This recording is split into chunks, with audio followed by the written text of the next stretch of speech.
Mírate, das pena. Eso me escupió mi hija con asco en la voz mientras sus colegas arquitectos estallaban en carcajadas, y yo ahí parado, congelado con la bandeja de café temblando en mis manos de 71 años, sintiendo como cada risa era una bofetada en mi cara arrugada. Vi cómo ella se limpiaba las lágrimas de risa, como sus amigos me miraban como si fuera un mueble viejo que estorba, como ninguno de ellos supo que cada palabra filosa me atravesaba el alma. Cuando la casa quedó vacía esa noche, me senté solo en la cocina oscura, con las manos temblando y el corazón roto, recordando al hombre que fui hace 40 años, cuando mi nombre aparecía en periódicos y la gente me llamaba maestro con respeto en los ojos. Pero lo que mi hija no imaginaba mientras me destrozaba con su desprecio, mientras sus amigos me señalaban como el padre vergonzoso que servía café con manos temblorosas, era que en mi bolsillo ese teléfono viejo había estado vibrando toda la noche. Era la tercera llamada en 2 horas de alguien tan poderoso en este país que con solo escuchar mi voz, en menos de 12 horas, iba a mandar a tocar a nuestra puerta a personas que harían que el mundo perfecto de mi hija, su carrera brillante, su ego inflado, todo ese castillo de cristal construido sobre su ignorancia, se quebrara en 1000 pedazos frente a sus ojos incrédulos. Mi nombre es don Eusebio Carranza, tengo 71 años sirviendo café en silencio, y esta es la historia más devastadora que voy a contarte, como un padre humillado. Una llamada telefónica a las 3 de la madrugada y 3 toques en la puerta al amanecer le enseñaron a mi hija que a veces las personas que más despreciamos son las que salvaron más vidas que ella jamás construirá edificios, y que el verdadero significado de dar pena no es lo que ella pensaba antes de contarte quién diablos tocó a nuestra puerta esa madrugada y porque mi hija se quedó sin palabras por primera vez en su vida, necesito que hagas 3 cosas en este mismo instante. Primero, suscríbete a este canal porque don Eusebio tiene historias que van a sacudirte el alma. Segundo, comenta ahora desde qué ciudad o país me estás escuchando. Porque quiero saber dónde están las personas que todavía entienden que el respeto familiar no se negocia. Y tercero, comparte esta historia con alguien que necesite recordar que los padres callados muchas veces cargan los secretos más devastadores. Lo que pasó cuando amaneció ese día y esas 3 personas tocaron nuestra puerta nos enseñó que el silencio de un padre no es cobardía, es dignidad esperando el momento exacto para dar la lección más dolorosa de todas. Eran las 6 de la mañana cuando los 3 golpes secos en la puerta principal me despertaron, pero yo ya llevaba 2 horas despierto sentado en la sala oscura, esperando ese momento exacto como quien espera el veredicto final de su propia vida. Escuché los pasos apresurados de mi hija bajando las escaleras, su voz irritada gritando «¿Quién diablos toca a esta hora?», mientras yo me quedaba inmóvil en mi sillón viejo, con el corazón latiendo tan fuerte que podía sentirlo en la garganta, preguntándome si había hecho lo correcto o si acababa de cruzar una línea de la que no hay regreso. Los golpes sonaron otra vez, más insistentes, más formales, y escuché como mi hija maldecía mientras abría la puerta con furia, lista para gritarle a quien fuera que estuviera del otro lado, pero entonces su voz se cortó en seco, como si alguien le hubiera arrancado las palabras de la boca. Desde donde yo estaba sentado no podía ver la puerta, pero sí podía escuchar el silencio espeso que se instaló en ese pasillo, ese tipo de silencio que solo aparece cuando algo muy importante está a punto de cambiar para siempre. «Buenos días, señorita Carranza», escuché una voz masculina formal, educada, con ese tono de autoridad que no necesita gritar para imponerse. «Lamentamos presentarnos a esta hora tan temprana, pero el asunto que nos trae no puede esperar». Hubo una pausa larga, y luego escuché a mi hija tartamudear algo que no alcancé a entender. Su voz sonaba pequeña, confundida, tan diferente a la risa cruel de anoche que todavía me dolía en el pecho. ¿Quiénes son ustedes?», alcancé a escuchar que preguntaba, y entonces comenzaron las presentaciones, nombres y títulos que resonaron en esa casa como campanas en una iglesia vacía. «Soy el doctor Héctor Maldonado, director general del Hospital Central de México. Ella es la doctora Patricia Ruiz, jefa de cardiología del Instituto Nacional. Y él es el doctor Fernando Silva, presidente de la Asociación Mexicana de Cirujanos Cardiovasculares». Con cada nombre que escuchaba, sentí como el nudo en mi garganta se apretaba más, como las manos me temblaban sobre los brazos del sillón, como 40 años de silencio y sacrificio se condensaban en ese momento preciso. Escuché a mi hija preguntar con voz quebrada: «¿Buscan a alguien?». Creo que se equivocaron de casa, y entonces uno de ellos, creo que fue el director, respondió con una calidez que me hizo cerrar los ojos: «No, señorita Carranza, no nos equivocamos. Buscamos al doctor Eusebio Carranza, y según nuestros registros, esta es su dirección». El silencio que siguió fue tan profundo que pude escuchar el canto de los pájaros afuera, el rumor lejano de un carro pasando, el sonido de mi propia respiración tratando de mantener la calma. ¿El doctor? ¿Qué? La voz de mi hija sonaba ahora como la de una niña perdida, y yo supe que en ese momento su mundo ya había comenzado a quebrarse. ¿Están buscando a mi papá? Debe haber un error. Mi papá no es doctor. Mi papá es mi papá solo. Y su voz se fue apagando porque ella misma no sabía cómo terminar esa frase, porque nunca se había preguntado quién era yo realmente, qué había hecho antes de que ella naciera, por qué un hombre de 71 años vivía en una casa tan sencilla sirviendo café con manos temblorosas. Entonces escuché pasos entrando a la casa, voces educadas pidiendo permiso, y supe que había llegado el momento de levantarme de ese sillón, de dejar de ser el viejo que da pena y volver a ser, aunque fuera por un instante, el hombre que alguna vez fui. Me puse de pie despacio, sintiendo como cada hueso de mi cuerpo crujía con el peso de los años y los secretos, alicé mi camisa arrugada con manos que alguna vez sostuvieron corazones humanos latiendo entre los dedos, y caminé hacia el pasillo donde mi hija me miraba ahora con ojos enormes, como si estuviera viendo a un fantasma. Y mientras caminaba hacia ella y hacia esos 3 doctores que me miraban con respeto en los ojos, no pude evitar preguntarme, ¿cuándo fue que nos volvimos tan extraños tú y yo, hija mía? ¿Cuándo dejaste de preguntarme quién era yo antes de convertirme en tu vergüenza? Antes de que pudiera abrir la boca, el doctor Maldonado dio un paso adelante y extendió su mano hacia mí con una sonrisa que parecía genuina. Doctor Carranza, qué honor finalmente conocerlo en persona. He leído cada uno de sus papers sobre bypass coronario en pacientes de alto riesgo. Su trabajo revolucionó la forma en que operamos en este país. Mi hija me miraba como si hubiera crecido otra cabeza, pero yo solo pude estrechar esa mano mientras sentía como 40 años de identidad enterrada volvían a la superficie. Señores, yo ya no, comencé a decir, pero la doctora Ruiz me interrumpió con urgencia en la voz. Lo sabemos, doctor, sabemos que se retiró hace décadas, pero necesitamos su ayuda con algo que no puede esperar. Miré a mi hija parada ahí con su pijama de seda cara, descalza, con el maquillaje corrido del día anterior y esa expresión de confusión total que jamás le había visto, y de repente me vino a la memoria otra versión de ella, una que llevaba años tratando de olvidar porque dolía demasiado recordar lo que perdimos. Tenía 5 años, la primera vez que me preguntó qué hacía en el trabajo. Estábamos sentados en el jardín de nuestra casa vieja en Coyoacán, esa que tuve que vender cuando decidí retirarme para estar más tiempo con ella después de que su madre murió. «Papá, ¿tú arreglas cosas rotas?», me preguntó con esos ojos enormes llenos de curiosidad, y yo me reí mientras la cargaba en brazos. «Sí, mi amor, arreglo corazones rotos». Ella aplaudió emocionada y gritó: «Mi papá es un superhéroe», y yo la abracé fuerte pensando que algún día, cuando creciera, le mostraría las fotos en los periódicos, las medallas, los reconocimientos, todo lo que había logrado. Pero entonces vinieron los años difíciles, las cuentas que no cuadraban después de dejar el hospital, el orgullo tonto que me impidió pedir ayuda a mis antiguos colegas, la necesidad de mudarme a esta casa más pequeña en San Miguel porque no podía mantener el estilo de vida de antes. Ella tenía 12 años cuando empezó a avergonzarse de que yo recogiera basura del patio, 14 cuando dejó de invitar amigas a casa porque estaba muy fea, 16 cuando me pidió por favor que no fuera a su graduación de preparatoria porque todos los papás de mis amigas son arquitectos e ingenieros importantes. Cada rechazo fue una pequeña muerte, pero yo me tragué el orgullo pensando que era una fase, que algún día ella preguntaría, que tendríamos tiempo de arreglar lo que se estaba rompiendo entre nosotros. Luego vino la universidad en Ciudad de México, las visitas cada vez más espaciadas, las llamadas que duraban 2 minutos donde ella solo pedía dinero que yo ya no tenía, y finalmente este último año donde ni siquiera preguntaba cómo estaba, solo llegaba con sus amigos elegantes a usar la casa como hotel barato mientras me trataba como personal de servicio. «Doctor Carranza», la voz del doctor Silva me trajo de vuelta al presente. «¿Se encuentra bien?». Asentí despacio mientras veía a mi hija procesando cada palabra, cada título, cada fragmento de una verdad que nunca se molestó en buscar. «¿Sabes qué es lo más triste, mi amor? Que yo siempre estuve aquí, esperando que algún día preguntaras». «Disculpen», logré articular mirando a los 3 doctores. «Mi hija no sabía que yo trabajé en medicina».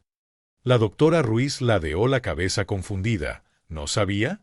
Pero doctor Carranza, usted fue jefe de cirugía cardiovascular del Hospital General durante 15 años, sus innovaciones en técnicas de revascularización salvaron miles de Yo no le conté, la interrumpí con sequedad que me sorprendió incluso a mí. Mi hija seguía paralizada contra la pared, y yo pude ver el momento exacto en que su cerebro comenzó a conectar piezas que nunca supo que faltaban. Fue en su tercer año de universidad cuando todo cambió para siempre, aunque ninguno de los dos lo supimos en ese momento. Llegó de visita un domingo de marzo con una maleta nueva de marca cara y un abrigo que costaba más que mi renta mensual.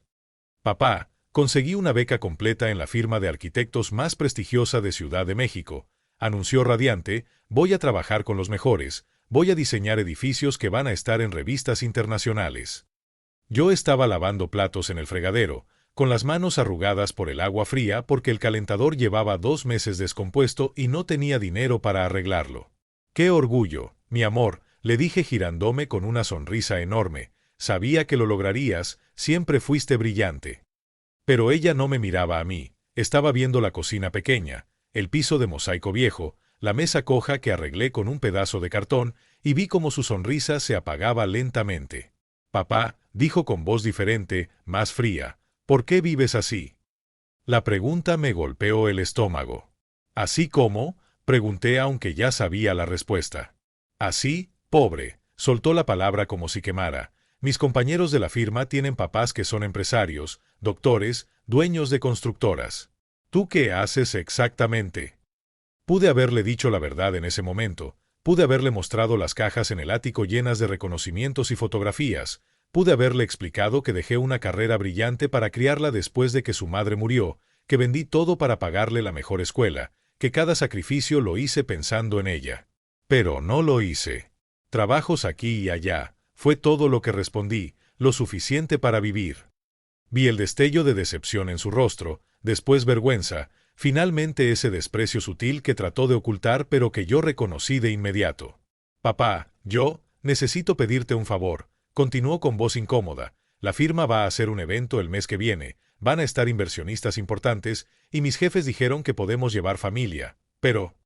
Se quedó callada, mordiéndose el labio. No quieres que vaya, terminé la frase por ella.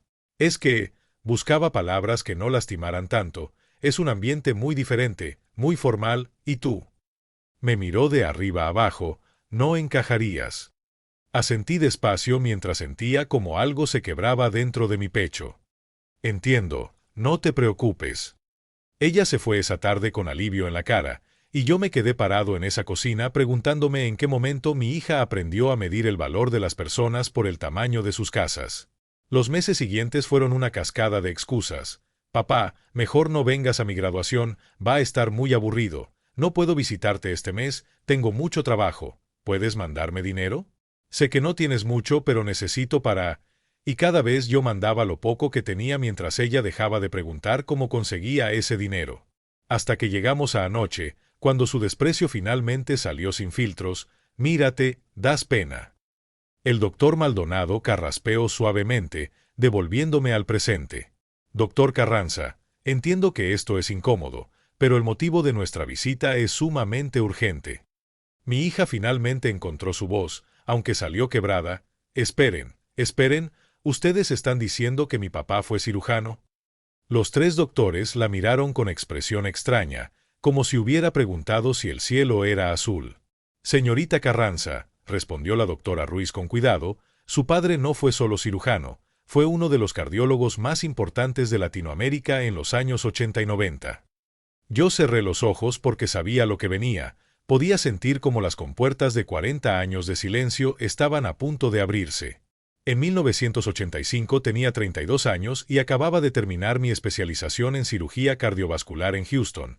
Comencé hablando sin mirar a nadie en particular, dejando que las palabras fluyeran como sangre de una herida vieja. Me ofrecieron quedarme en Estados Unidos. El Methodist Hospital quería contratarme con un salario que hubiera hecho rica a mi familia por 3 generaciones, pero ese mismo año hubo un terremoto en Ciudad de México y miles de personas necesitaban atención médica urgente. Me senté despacio en el sofá porque las piernas ya no me sostenían bien. Regresé con lo puesto y una maleta de instrumental quirúrgico que compré con mis ahorros. Durante 3 meses operé 18 horas diarias en hospitales improvisados, carpas de campaña donde el techo goteaba sobre las mesas de operación y teníamos que usar linternas cuando se iba la luz. Mi hija se dejó caer en una silla, pálida. No lo sabía, susurró. Claro que no lo sabías, respondí sin amargura, solo con cansancio infinito. Nunca preguntaste. El doctor Silva intervino. Doctor Carranza fue el primero en México en implementar la técnica de revascularización miocárdica sin circulación extracorpórea, reduciendo el tiempo de recuperación de pacientes de 6 meses a 6 semanas. Asentí levemente. Marzo de 1989, 3 de la madrugada, me llamaron porque el gobernador de Puebla había sufrido un infarto masivo durante una cena oficial. Todos los cardiólogos del país dijeron que era inoperable, que tenía máximo 4 horas de vida. Me froté las manos como si todavía pudiera sentir el frío del quirófano. Operé durante 11 horas seguidas, sin comer, sin tomar agua, con 6 enfermeras rotándose porque se desmayaban del cansancio, pero yo no podía parar porque si soltaba el bisturí ese hombre moría en la mesa. La doctora Ruiz completó: ese hombre vivió otros 22 años y murió de viejo rodeado de sus nietos. Doctor Carranza salvó no solo su vida sino décadas de memorias familiares. Después de esa operación mi nombre apareció en todos los periódicos nacionales. Continué mirando finalmente a mi hija. El presidente me invitó a Los Pinos. Me ofrecieron ser secretario de salud. Universidades de 3 países querían que dirigiera sus programas de cardiología. Vi lágrimas comenzando a correr por las mejillas de mi hija. Entre 1985 y 1995 realicé más de 2.000 cirugías a corazón abierto con una tasa de supervivencia del 96%, cuando el promedio mundial era 72, mi voz se iba apagando. Entrenaba a los mejores residentes del país, publicaba investigaciones que se citaban en Harvard y Oxford, daba conferencias en congresos internacionales donde me paraban en los pasillos para estrechar mi mano. Entonces tu madre enfermó, dije directamente a mi hija. Cáncer de páncreas, etapa 4, 6 meses de vida según todos los oncólogos que consultamos. Tú tenías 4 añitos y no entendías por qué mamá lloraba tanto, por qué ya no podía cargarte. Me limpié una lágrima que rodaba sin permiso. Renuncié al Hospital General en diciembre de 1996, rechacé un puesto en la OMS en Ginebra, vendí nuestra casa en Polanco, cancelé todas mis conferencias y me dediqué tiempo completo a cuidar a tu madre esos últimos meses y a criarte después de que ella murió. El silencio en esa sala era tan denso que dolía respirar. ¿Y nunca regresaste?, preguntó mi hija con voz rota. No, respondí simple, porque criar a una niña sola requiere tiempo completo, y yo ya había elegido que era más importante. El doctor Maldonado se acercó y puso una carpeta gruesa sobre la mesa de centro. Doctor Carranza, trajimos esto porque sabíamos que usted es demasiado modesto para contarlo. Abrió el folder y empezaron a caer fotografías, recortes de periódicos amarillentos, cartas escritas a mano. Mi hija se levantó como hipnotizada y tomó una foto donde yo aparecía en la portada de Proceso, mucho más joven, con bata quirúrgica manchada de sangre y el titular decía: El mago del corazón, Eusebio Carranza salva a niña desahuciada. Esta fue Lupita Hernández, señaló la doctora Ruiz. Tenía 7 años y un defecto cardíaco congénito que 3 hospitales declararon inoperable. Sus padres vendieron su casa y viajaron desde Oaxaca cargándola en brazos porque ninguna ambulancia quería transportar a una niña moribunda. Tomé la foto con dedos temblorosos. Me la trajeron un martes. Su corazón latía a 200 pulsaciones por minuto y sus labios estaban azules por falta de oxígeno. Mi hija miraba fijamente la imagen. La operé durante 14 horas usando una técnica experimental que había leído en un jornal japonés. Nadie en América la había intentado porque el margen de error era mínimo. El doctor Silva sacó otra fotografía. Lupita Hernández hoy es cardióloga pediatra en Guadalajara, tiene 3 hijos y dedica su práctica a operar niños de escasos recursos, gratis. Sentí un nudo en la garganta. Me manda una carta cada Navidad, nunca falla. Este es Ricardo Gómez, continuó la doctora Ruiz mostrando otro recorte. Bombero que quedó atrapado en un incendio industrial en 1991, inhaló tanto humo tóxico que su corazón dejó de funcionar correctamente. Lo operé 3 veces en 2 años, recordé, la tercera vez casi no lo logro, perdimos su pulso 2 veces en la mesa. Ricardo Gómez es ahora jefe de bomberos de Monterrey, añadió el doctor Maldonado, y cada año dona equipo médico al Hospital General en su nombre, doctor Carranza. Las fotos seguían cayendo como lluvia de recuerdos. Hermana Guadalupe, una monja de 60 años que necesitaba reemplazo valvular y yo lo hice pro bono porque su convento no tenía recursos. Jorge Villalobos, taxista que sufrió infarto mientras manejaba y chocó contra mi consultorio, literalmente cayó en mis manos. Ana María Torres, violinista de la Sinfónica Nacional cuyas manos temblaban tanto después de su cirugía que pensó que nunca volvería a tocar, pero yo pasé 6 meses en rehabilitación con ella hasta que pudo sostener el arco nuevamente. Papá, la voz de mi hija era apenas un susurro. ¿Cuántas personas? El registro oficial del Hospital General documenta 2.300 cirugías cardiovasculares realizadas por el Dr. Carranza entre 1985 y 1996, respondió el Dr. Silva, pero eso no cuenta las consultas gratuitas, las cirugías que hizo en hospitales rurales sin cobrar, los fines de semana que pasaba enseñando técnicas en clínicas de provincia. Ni cuenta, agregué cansado, a los pacientes que atendía en mi propia casa a las 3 de la madrugada porque no podían pagar una ambulancia. Mi hija dejó caer las fotos y se cubrió la cara con ambas manos. Cada una de esas personas, dijo la doctora Ruiz suavemente, construyó una vida después de que usted les dio una segunda oportunidad. Tuvieron hijos, nietos, celebraron aniversarios, vieron amaneceres que no hubieran existido sin sus manos. Y cada una de ellas, continuó el doctor Maldonado mirándome directo a los ojos, juraría su vida por usted, doctor Carranza. Por eso cuando nos enteramos de lo que necesitábamos, su nombre fue el primero que surgió. Fruncí el ceño. ¿Enterarse de qué? ¿Qué es tan urgente que vinieron a las 6 de la mañana? Los 3 doctores intercambiaron miradas serias. Anoche a las 11 llegó a emergencias el gobernador actual de Guanajuato con un aneurisma aórtico disecante, tipo A, el más letal, explicó el doctor Silva, tiene máximo 48 horas de vida y la cirugía que necesita es tan compleja que solo 3 personas en México podrían intentarla. Hizo una pausa. Una está en Europa, otra murió el año pasado, y usted es la tercera. El aire se escapó de mis pulmones. Yo llevo 20 años sin entrar a un quirófano. Lo sabemos, respondió la doctora Ruiz, pero también sabemos que usted es el único con la experiencia específica en este tipo de casos. Revisamos todos sus archivos. Operó exitosamente 11 aneurismas disecantes cuando la tasa de supervivencia mundial era del 30%. No puedo. Las palabras salieron de mi boca antes de que pudiera pensarlas. Ustedes no entienden. Yo no puedo volver a eso. La doctora Ruiz se inclinó hacia adelante.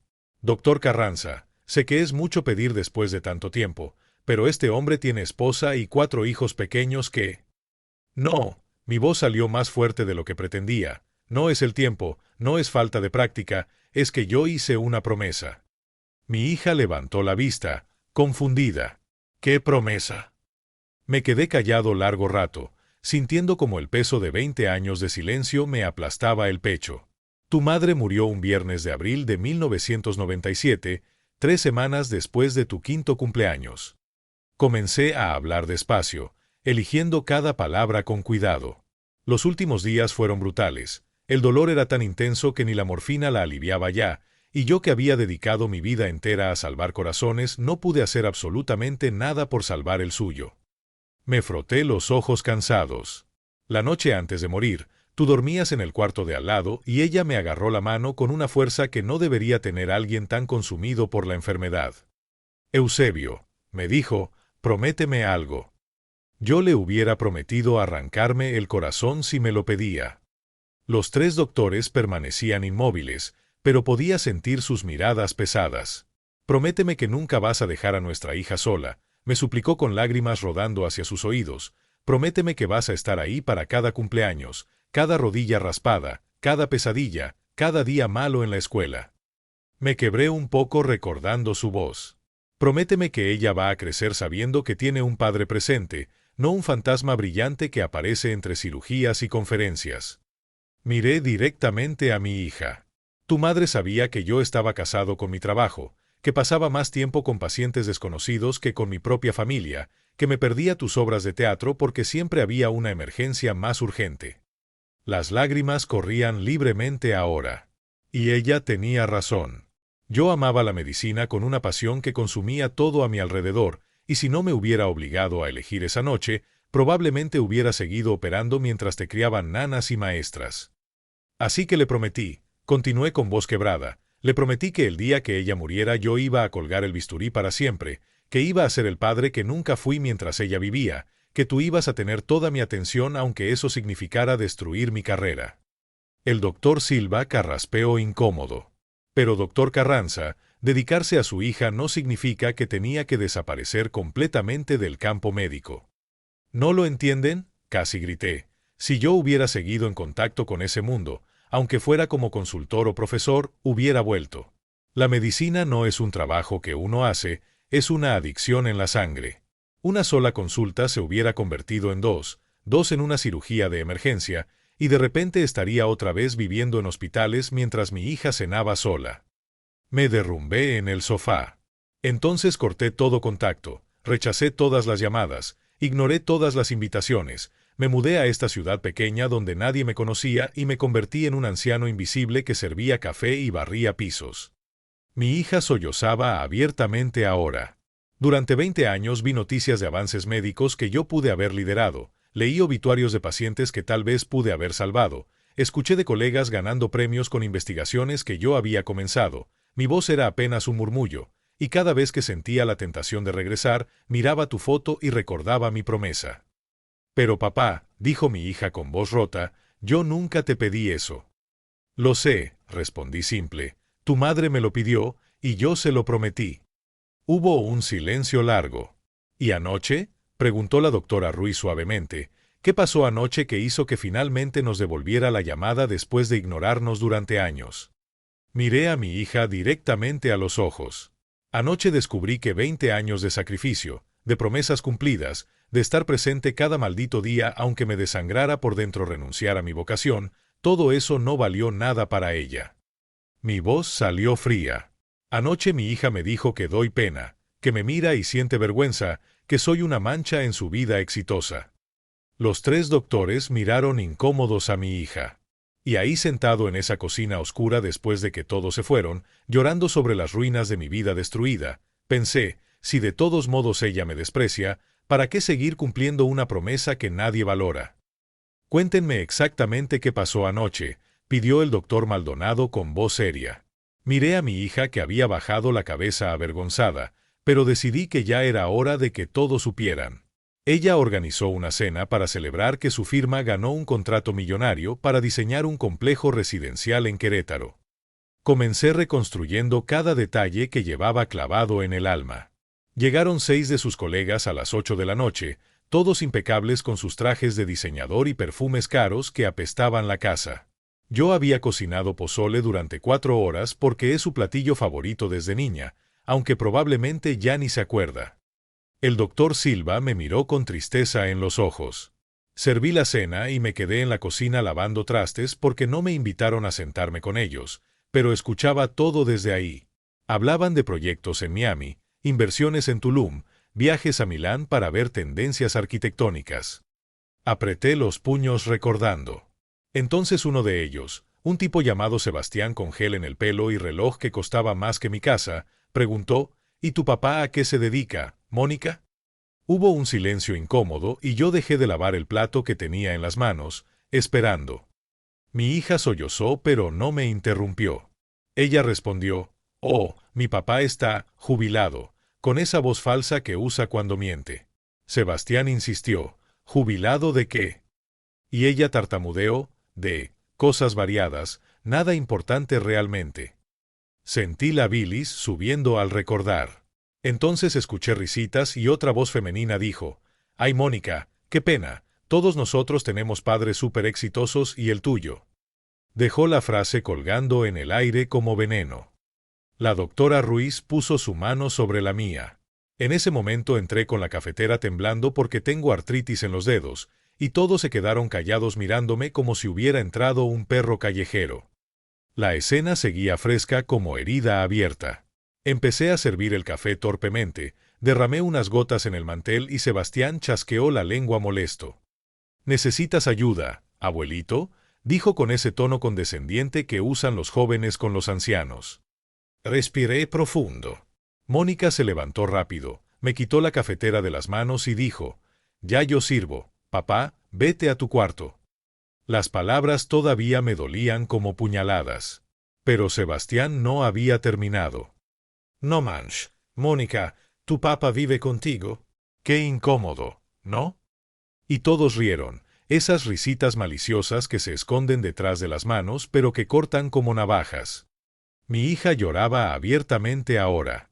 Mónica se rió con ellos. Continué sin piedad, se rió y dijo, «Ay sí, es súper incómodo, pero ¿qué voy a hacer? No tiene a nadie más». Como si yo fuera un perro viejo que no tiene donde caerse muerto. El doctor Silva maldijo en voz baja.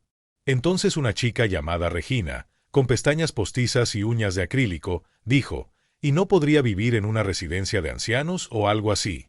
Mi abuela está en una super nice y súper feliz». Y todos asintieron como si fuera la mejor idea del mundo. Las lágrimas caían sin control ahora. Yo seguía parado ahí como estatua, con las manos vacías y el corazón destrozado, esperando que mi hija dijera algo, que me defendiera, que les dijera que no era así. Hice una pausa amarga.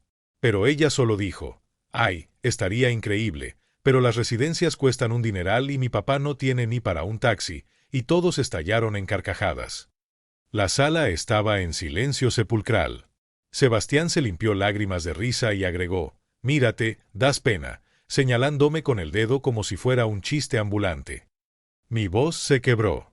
Y mi hija, mi propia hija que cargué en brazos cuando nació, que curé cada raspón, que arropé cada noche durante 20 años, no dijo nada.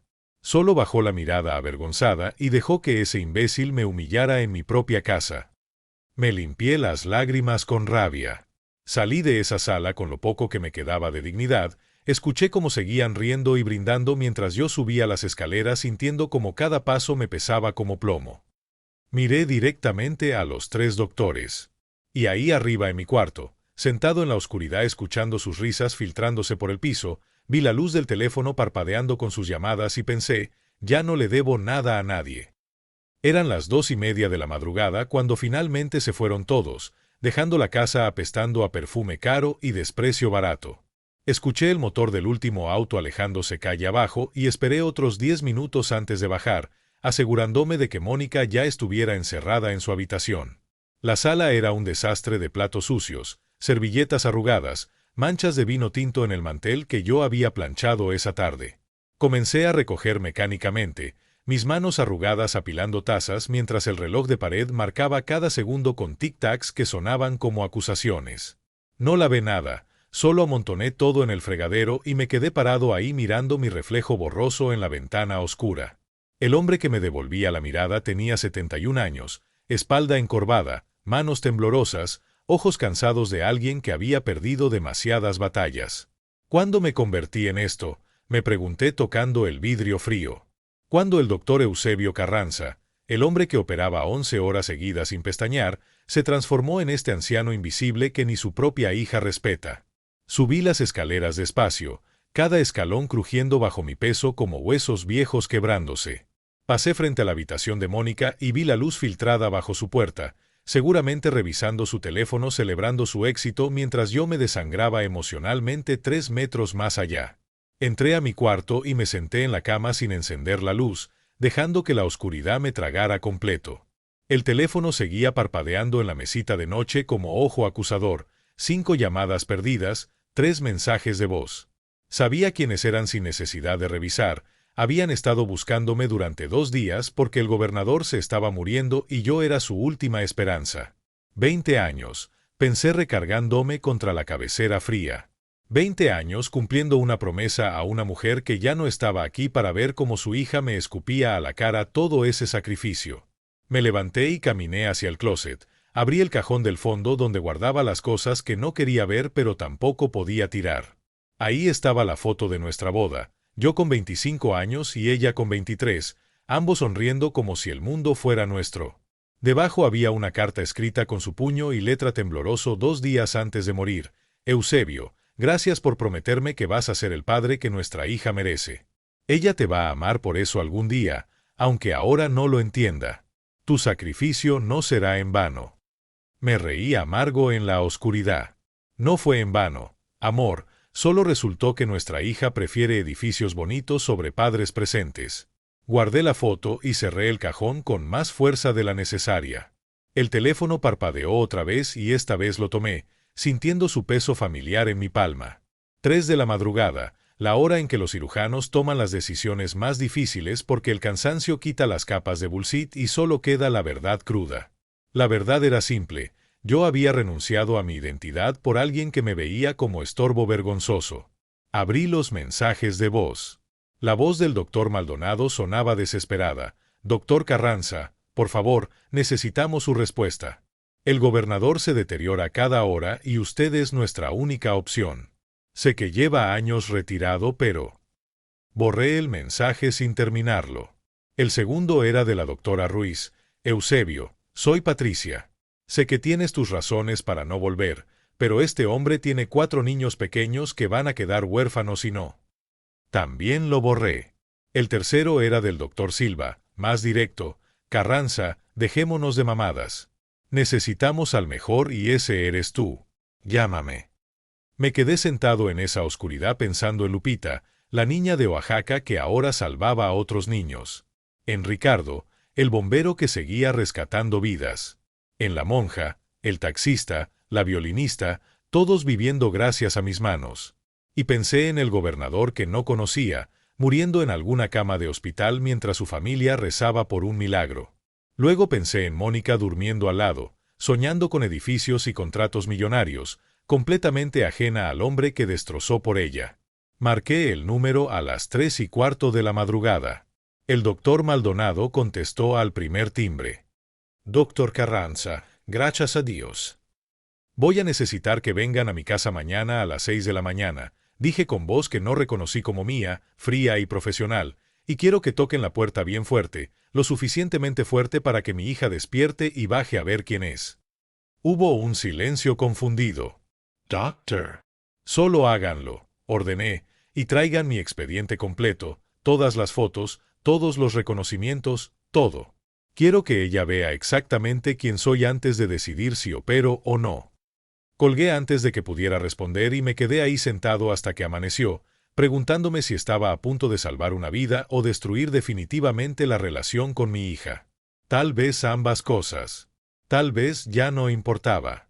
Lo que mi hija no supo mientras dormía plácidamente en su habitación soñando con edificios y contratos millonarios, era que durante esas 3 horas entre mi decisión y el amanecer, yo había activado una red de contactos médicos que seguía funcionando después de 20 años como si nunca me hubiera ido. Porque resulta que cuando salvas suficientes vidas, las personas no te olvidan aunque tú desaparezcas del mapa.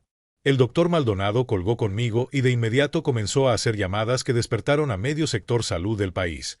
Primero al director del Hospital Central, quien a las 3:30 de la madrugada ya estaba revisando mi expediente completo y ordenando que prepararan todo el equipo necesario. Luego a la doctora Ruiz, que en 15 minutos había localizado todas las fotografías de periódicos donde yo aparecía y las estaba imprimiendo en alta resolución. Después al doctor Silva, que contactó personalmente a 8 de mis expacientes más prominentes para pedirles cartas de testimonio escritas a mano que debían estar listas antes del amanecer. Mientras tanto, en el Hospital General un equipo de enfermeras que habían trabajado conmigo en los 90 y ahora eran jefas de sus departamentos comenzaron a preparar el quirófano como si fuera 1995 otra vez, verificando cada instrumento según los protocolos específicos que yo había implementado décadas atrás y que aparentemente nadie había cambiado porque así lo hacía el doctor Carranza y funcionaba perfecto. A las 4 de la mañana el secretario de Salud del Estado recibió una llamada informándole que Eusebio Carranza había aceptado operar al gobernador y su respuesta fue un silencio largo seguido de un «¿El Eusebio Carranza?». Pensé que había muerto y cuando le confirmaron que no, que estaba vivo y aceptando el caso, ordenó que se pusiera a disposición todo recurso necesario sin importar el costo porque ese hombre es una leyenda viviente y si dice que puede salvar al gobernador entonces lo va a salvar. A las 4:30 llegaron al hospital 3 de mis antiguos residentes que ahora eran cirujanos reconocidos en sus propios hospitales. Habían manejado desde Guadalajara, Monterrey y Puebla. En cuanto escucharon que yo volvía a operar, llegaron con ojos brillantes y sonrisas enormes diciendo: «Si el maestro vuelve al quirófano, nosotros queremos estar ahí, aunque sea solo para pasar instrumentos como en los viejos tiempos». A las 5 de la mañana, la doctora Patricia Ruiz tenía sobre su escritorio un folder de 15 centímetros de grosor conteniendo recortes de periódicos, fotos, certificados, reconocimientos internacionales, cartas escritas a mano por pacientes agradecidos, testimonios de colegas describiendo cirugías imposibles que yo había logrado, y hasta un video en VHS que alguien digitalizó de una conferencia que di en 1994 donde explicaba técnicas que ahora eran estándar en todo el mundo. El doctor Fernando Silva contactó al Colegio de Médicos y les informó que Eusebio Carranza estaba considerando volver y la respuesta fue inmediata. Querían organizar un homenaje, ofrecerle la presidencia honoraria, lo que fuera necesario para que regresara oficialmente. A las 5:30 de la mañana un grupo de WhatsApp que se llamaba Residentes del Dr. Carranza 1985 a 1996 y que tenía 120 miembros explotó con mensajes de júbilo, incredulidad y nostalgia, doctores de todo el país compartiendo anécdotas, fotos viejas, casos que yo había resuelto cuando ellos eran estudiantes asustados, y todos diciendo alguna variación de ese hombre me enseñó todo lo que sé. Y mientras todo esto ocurría, mientras el sistema de salud de un estado entero se movilizaba porque mi nombre todavía tenía ese poder, mientras 120 médicos lloraban de emoción recordando al maestro que los formó, mientras 3 doctores manejaban a mi casa con un folder lleno de pruebas de quién yo era realmente. Mi hija seguía durmiendo arriba, completamente ajena al hecho de que en menos de 30 minutos su puerta iba a recibir 3 golpes que cambiarían para siempre su percepción. De ese viejo vergonzoso que servía café con manos temblorosas.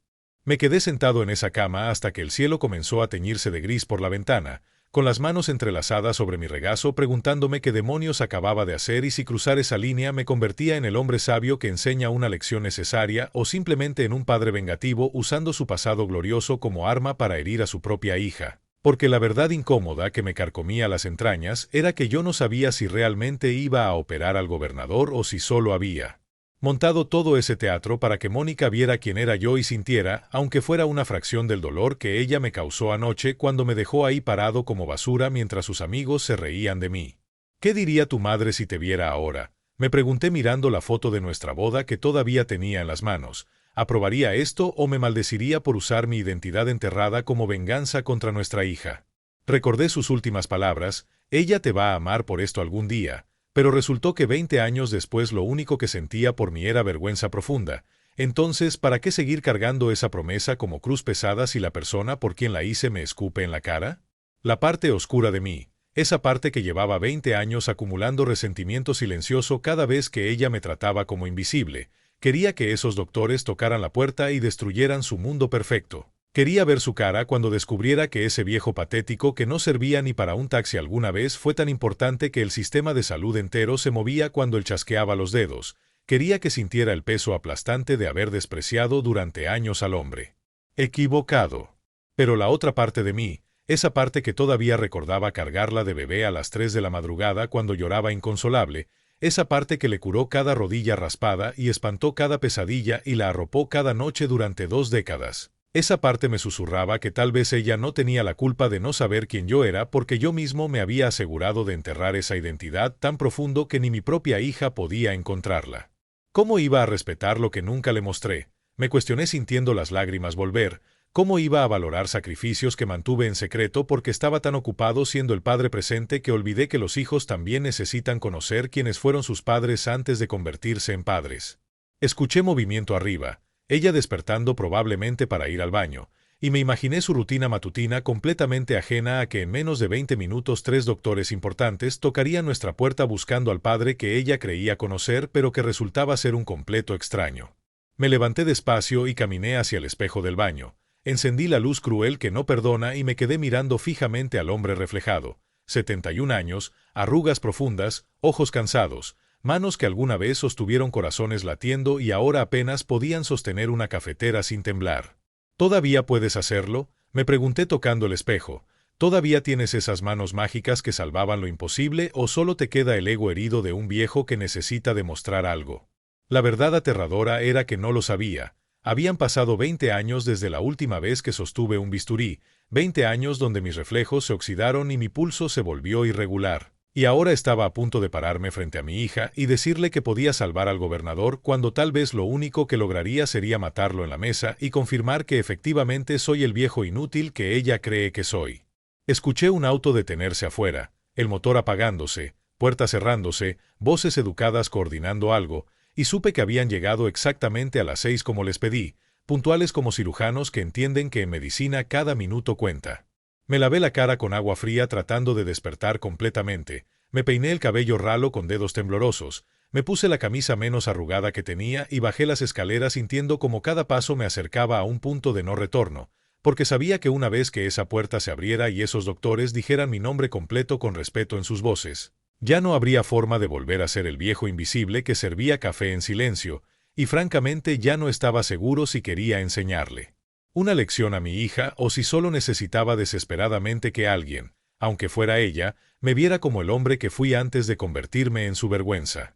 Los 3 golpes secos resonaron en la casa como martillazos en ataúd, firmes y profesionales, el tipo de golpes que dan personas acostumbradas a que les abran inmediatamente, y yo me quedé congelado en la sala oscura escuchando como arriba mi hija maldecía adormilada, sus pasos descalzos bajando la escalera con furia de quien ha sido despertado demasiado temprano. La escuché murmurar «¿Quién carajos toca a las 6 de la mañana?», mientras yo permanecía inmóvil en mi sillón con el corazón latiendo tan fuerte que podía sentirlo en los oídos, preguntándome si todavía estaba a tiempo de detener esto, de gritar que todo era un error, de esconderme como el viejo cobarde que tal vez realmente era. Escuché como ella abría la puerta con un jalón brusco lista para gritarle a quien fuera, pero entonces su voz se cortó en seco como si alguien le hubiera arrancado el aire de los pulmones, y hubo un silencio tan denso que pude escuchar el canto de los pájaros afuera y el rumor distante de un camión de basura pasando 3 calles más allá. «Buenos días, señorita Carranza». La voz del doctor Héctor Maldonado era formal, educada, con ese tono de autoridad natural que tienen los médicos importantes que están acostumbrados a dar órdenes que salvan vidas. Lamentamos presentarnos a esta hora tan temprana, pero el asunto que nos trae es de extrema urgencia y no puede esperar ni un minuto más. Desde donde yo estaba sentado no podía verlos, pero podía imaginar perfectamente la escena. Mi hija parada ahí con su pijama de seda rosa que costó más que mi renta mensual, descalza, con el maquillaje corrido de anoche y esa expresión de confusión total mezclada con irritación de quien no entiende qué está pasando. ¿Quiénes son ustedes?», escuché que preguntaba con voz pequeña, tan diferente a la voz segura y arrogante de anoche cuando se reía de mí con sus amigos, y entonces comenzaron las presentaciones que yo había estado esperando toda la noche. «Soy el doctor Héctor Maldonado, director general del Hospital Central de México». Una pausa para dejar que el título pesara en el aire.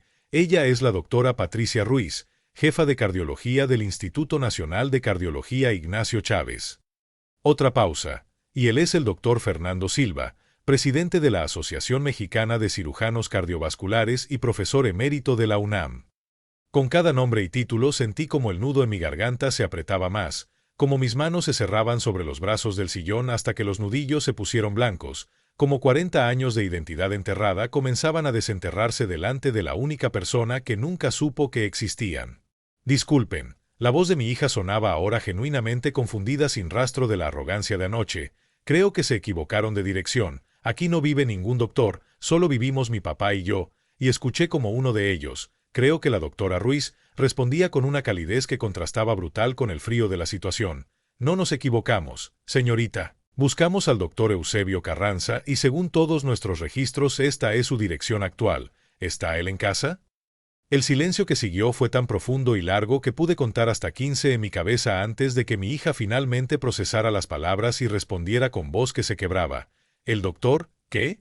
¿Están buscando a mi papá? Debe haber un error enorme. Mi papá no es doctor, mi papá es solo». Y su voz se fue apagando porque ella misma no sabía cómo terminar esa frase, porque en 20 años nunca se había preguntado quién era yo antes de que ella naciera, qué había hecho con mi vida, por qué razón un hombre vivía tan modestamente cuando claramente no era estúpido ni incapaz. «Señorita Carranza», la voz del doctor Silva sonaba casi divertida. «Su padre es Eusebio Carranza, uno de los cirujanos cardiovasculares más importantes en la historia de la medicina mexicana. ¿Él nunca le contó?». Y yo cerré los ojos esperando la respuesta que ya conocía. «No, él nunca, yo no sabía que, esperen, esto no tiene sentido».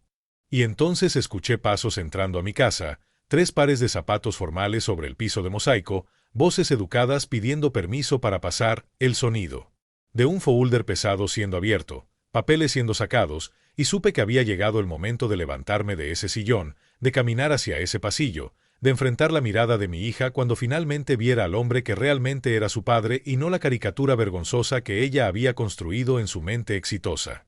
Me levanté del sillón sintiendo como cada hueso de mi cuerpo crujía protestando y caminé despacio hacia el pasillo donde mi hija estaba parada contra la pared con los ojos enormes mientras la doctora Ruiz sacaba del folder una fotografía tras otra, depositándola sobre la mesa del recibidor como cartas de póker que iban revelando una mano ganadora que nadie esperaba. Y vi como Mónica tomaba la primera imagen con manos temblorosas, yo con 32 años en la portada de Proceso, mucho más. Joven y delgado, con bata manchada de sangre y expresión seria de quien acaba de operar 18 horas seguidas, el titular enorme decía el cirujano del terremoto, Eusebio Carranza opera sin descanso en carpas improvisadas.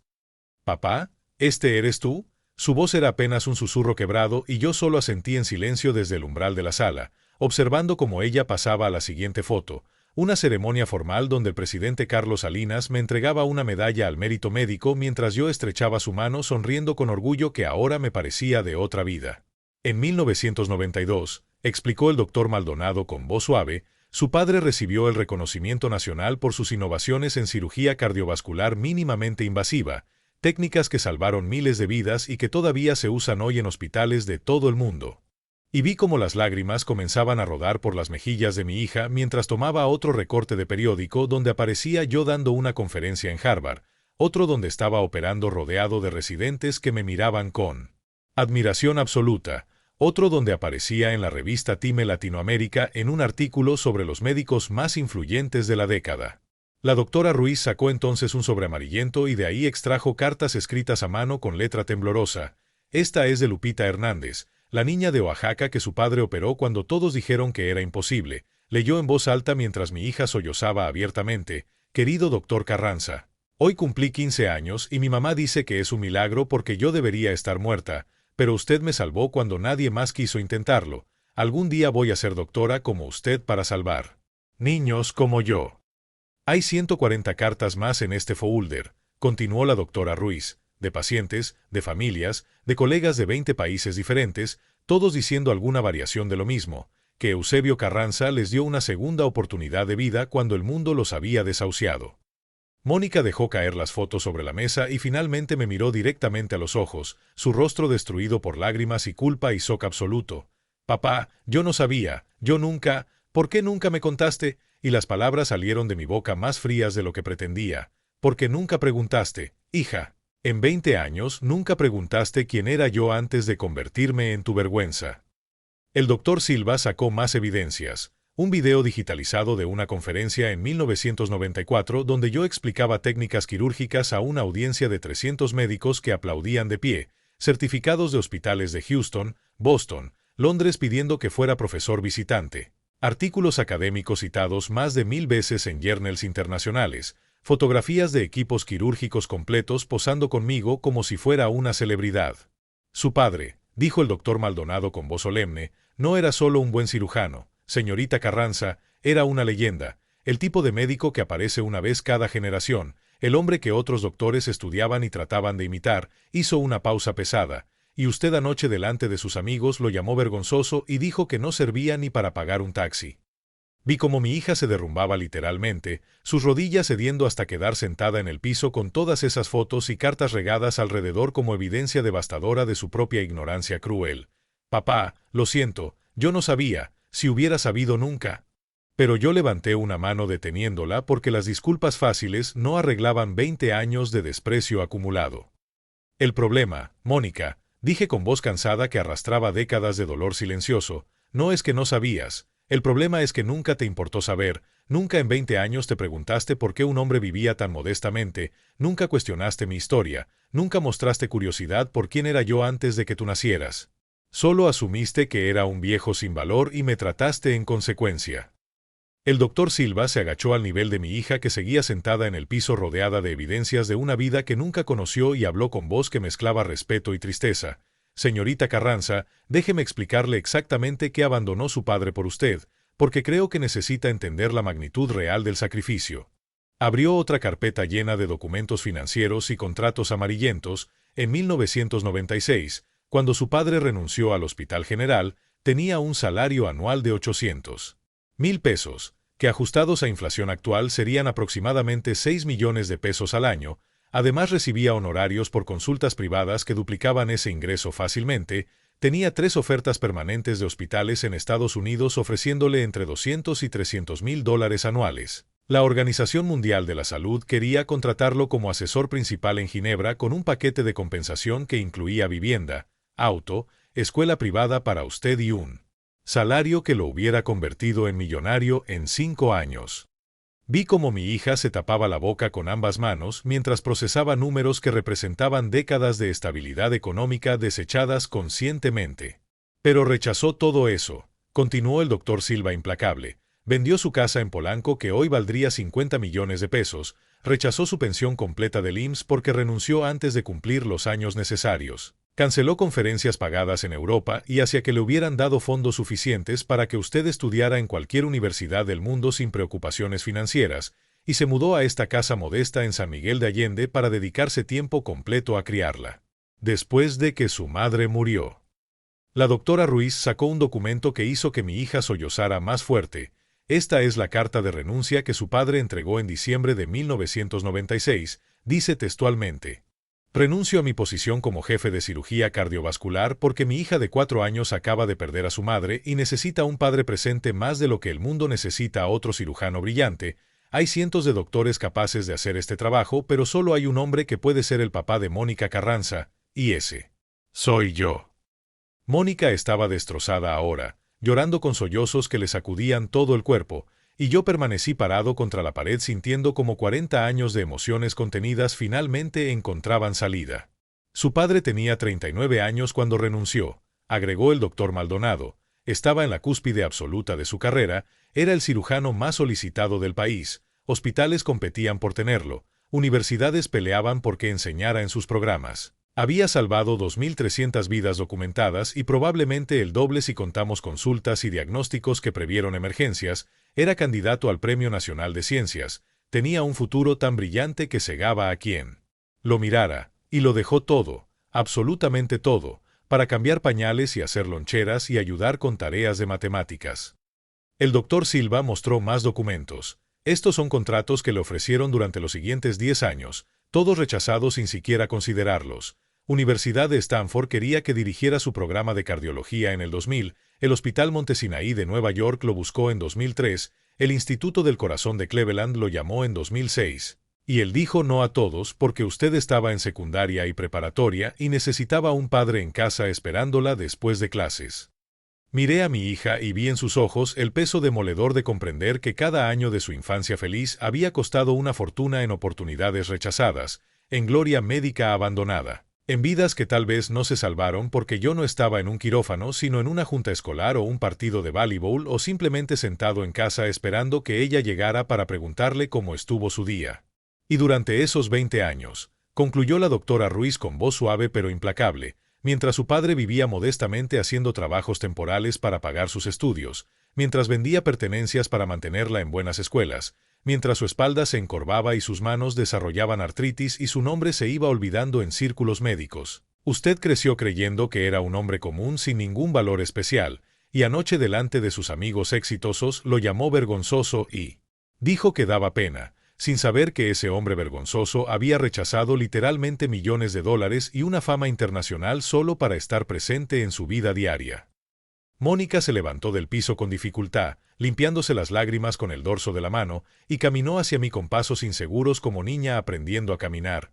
«Papá, lo siento tanto. Perdóname por favor, yo fui horrible contigo, fui cruel y desagradecida y...» Pero yo levanté la mano deteniéndola porque las disculpas fáciles no eran suficientes para sanar 20 años de heridas acumuladas en silencio. «Mónica, espera», dije con voz cansada pero firme. «Antes de que me pidas perdón necesitas entender algo importante. Yo también me equivoqué, y gravemente». Vi sorpresa en sus ojos llorosos porque claramente esperaba que yo la perdonara inmediatamente y siguiéramos adelante. Me equivoqué al mantener todo esto en secreto. Continué señalando las fotos y documentos regados por el piso. Me equivoqué al pensar que ser un padre presente significaba borrar completamente quién fui antes. Me equivoqué al no contarte sobre mi pasado porque tenía miedo de que si te lo decía me exigirías que volviera a esa vida y yo había prometido a tu madre que no lo haría, pero al esconderlo creé un vacío donde tú llenaste los espacios en blanco con la peor versión posible de quien era. Yo. Los tres doctores nos miraban en silencio respetuoso mientras padre e hija finalmente teníamos la conversación que debimos tener décadas atrás.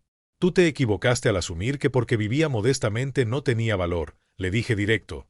Te equivocaste al medir mi dignidad por el tamaño de mi cuenta bancaria. Te equivocaste al avergonzarte de mí sin siquiera preguntarme mi historia. Y sobre todo te equivocaste al creer que el éxito profesional es más importante que el carácter de las personas. Hice una pausa viendo cómo ella asentía entre lágrimas, pero yo me equivoqué al criarte en un silencio tan profundo que nunca supiste de dónde venías. Me equivoqué al pensar que mi sacrificio hablaría por sí mismo cuando debí haberte enseñado explícitamente el valor de las cosas que no se ven. Me equivoqué al ser tan orgulloso que preferí sufrir tu desprecio antes que romper una promesa que tal vez tu madre nunca pretendió que fuera tan absoluta. Mónica se dejó caer en el sofá sollozando. ¿Qué hago ahora, papá? ¿Cómo arreglo esto? ¿Cómo compenso 20 años de tratarte como basura cuando eras un héroe? Y yo me senté a su lado tomando sus manos jóvenes entre mis manos viejas y arrugadas que alguna vez sostuvieron corazones latiendo.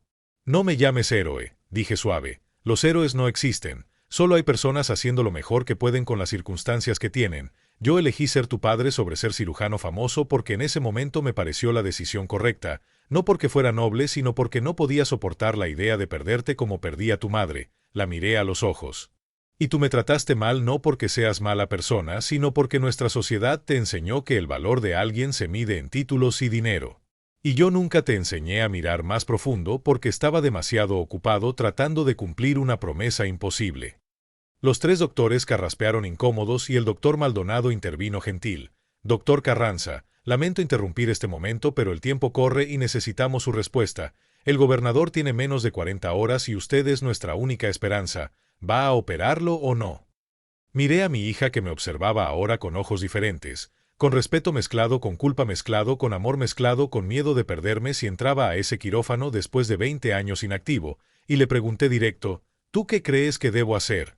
Porque al final esta decisión nos afectaba a ambos y ya habíamos perdido demasiado tiempo tomando decisiones unilaterales sin consultarnos mutuamente. Creo, dijo ella con voz temblorosa pero firme, que deberías hacer lo que tu corazón te diga, no lo que yo quiero ni lo que mamá hubiera querido ni lo que estos doctores necesitan, sino lo que Eusebio Carranza, el hombre completo que es tanto cirujano brillante como padre amoroso, siente que debe hacer en este momento. Me apretó las manos. Y cualquiera que sea tu decisión, papá, esta vez voy a estar ahí apoyándote, no juzgándote. Me levanté despacio y miré a los tres doctores que esperaban mi veredicto como si sus vidas dependieran de ello, aunque técnicamente era la vida del gobernador la que pendía de un hilo, y finalmente después de 20 años de silencio autoimpuesto dije las palabras que nunca pensé volver a pronunciar: preparen el quirófano, voy a operar.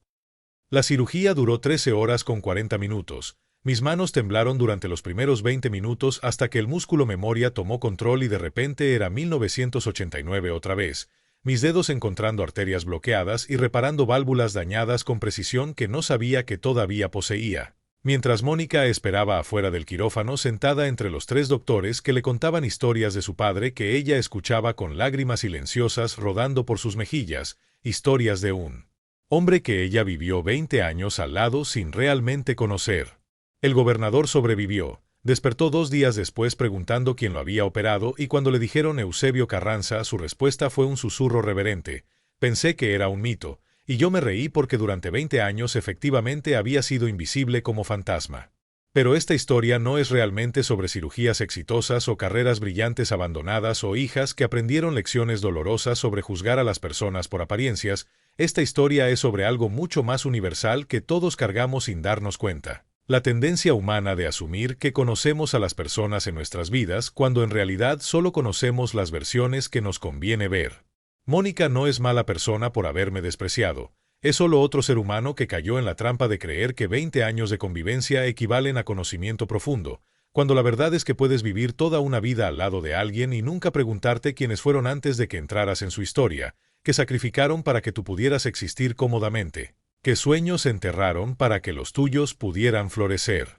Hoy Mónica y yo tenemos una relación diferente. No perfecta porque las heridas de 20 años no sanan en una conversación dramática de madrugada, pero real, honesta, construida sobre la base de vernos mutuamente como personas completas con pasados complejos y decisiones difíciles que tomamos por razones que parecían correctas en su momento.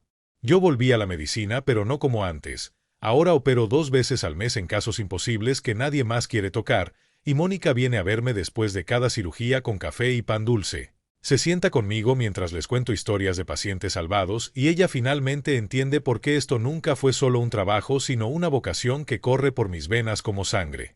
Aprendí que guardar silencio sobre quién eres no es humildad sino cobardía disfrazada de nobleza, y ella aprendió que el éxito profesional sin respeto por las personas que te criaron es vanidad hueca que se desmorona ante la primera verdad incómoda. Si estás escuchando esto y hay alguien en tu vida a quien has subestimado, alguien que sirve tu café o limpia tu casa o simplemente existe en tu periferia sin que realmente los veas, te invito a hacer algo radical.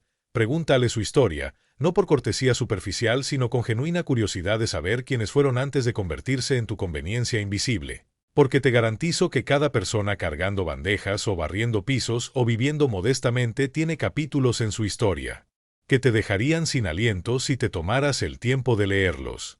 Y si eres como yo, alguien que guardó secretos pensando que el silencio era sacrificio noble, entiende que tus hijos necesitan conocer tu historia completa para entender de dónde vienen y valorar los sacrificios que nunca vieron, porque el amor silencioso es hermoso pero el amor articulado construye legados que perduran generaciones. Mi nombre es Don Eusebio Carranza, tengo 71 años, y después de 20 años de ser invisible finalmente entendí que no puedes pedir respeto por sacrificios que nunca compartiste, pero tampoco puedes culpar a otros por no valorar lo que conscientemente escondiste. Ahora cuéntame en los comentarios, ¿hay alguien en tu vida cuya historia completa nunca has preguntado? ¿Qué sacrificios invisibles crees que tus padres o abuelos hicieron que nunca conociste? A veces la persona más extraordinaria está sentada en tu mesa sirviendo café, y lo único que necesitas hacer es preguntar. No olvides suscribirte porque este abuelo tiene muchas más historias que te harán cuestionar todo lo que creías saber sobre las personas que amas.